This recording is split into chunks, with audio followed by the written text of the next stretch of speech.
আমি বেঁচে ফিরেছি। হ্যাঁ, গুম হয়েছিলাম আমি ফেব্রুয়ারির 10 তারিখে, 2015 সালে ফেব্রুয়ারির 10 তারিখে। এখানে রেব ওয়ানে আমি ছিলাম 4 মাস 3 দিন, আর 2 মাস আমাকে রাখা হয়েছিল রাজশাহীতে মেরে ফেলার জন্য মূলত।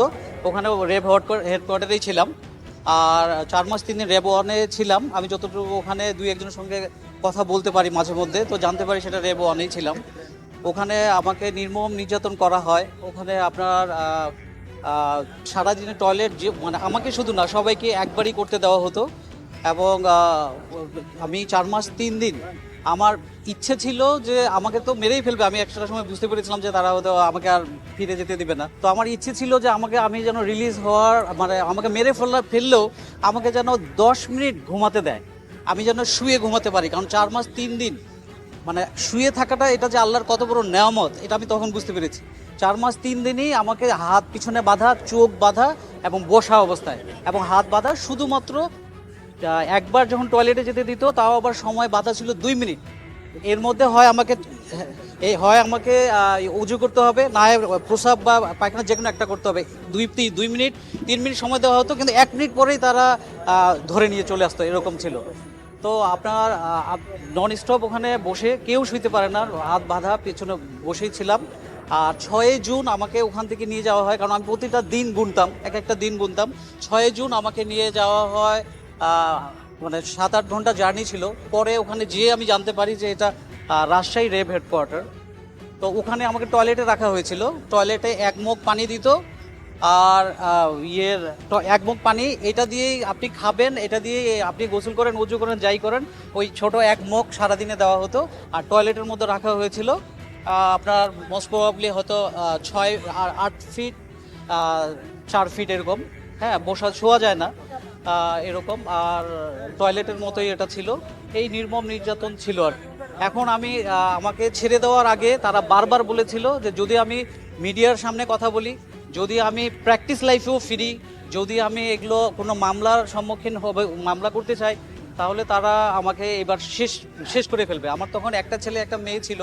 তারা বলতো এবার তুমি ফ্যামিলি সহ গুম হয়ে যাবা। এটা বারবার আমাকে তারা বলছিল যে তুমি এবার তোমার ফ্যামিলি সহ তুমি উধাও হয়ে যাবা, তুমি বলো এগুলো করবা কিনা। ইভেন আমি যেন ঢাকাও না থাকতে পারি, আমি যেন প্র্যাকটিসও না করতে পারি।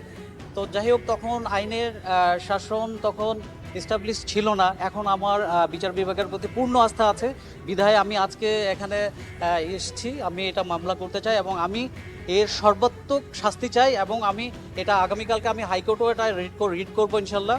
আমি চাই কোনো গভর্নমেন্টের সময় যেন কেউ কখনোই গুমের শিকার না হয়। শুধু আমাকে যারা গুম করেছে, আমি চাই যেন তারাও যেন কোনো সরকার তাদেরকেও যেন গুম না করে। এটা এত ভয়ঙ্কর, এত নির্মম।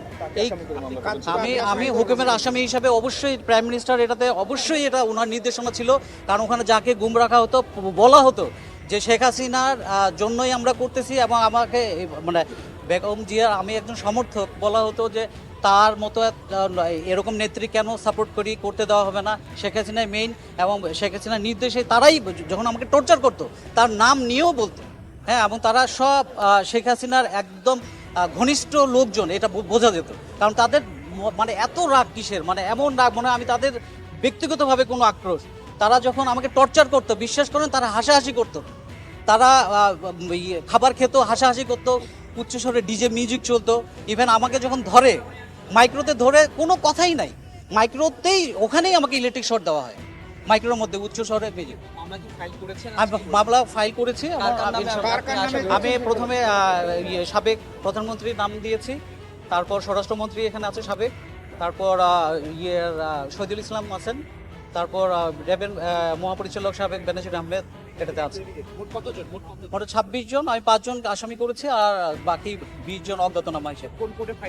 আমি 22 নম্বর কোর্ট আদেশ দিবে। কোর্ট বলেছে আপনি ওয়েট করুন, আমরা এটা দেবো। উনি সম্পূর্ণ লিখেছেন, আমি পুরো আশাবাদী উনি আমার সর্বোচ্চ শাস্তি এটাই দেবে। আমি চাচ্ছি হ্যাঁ।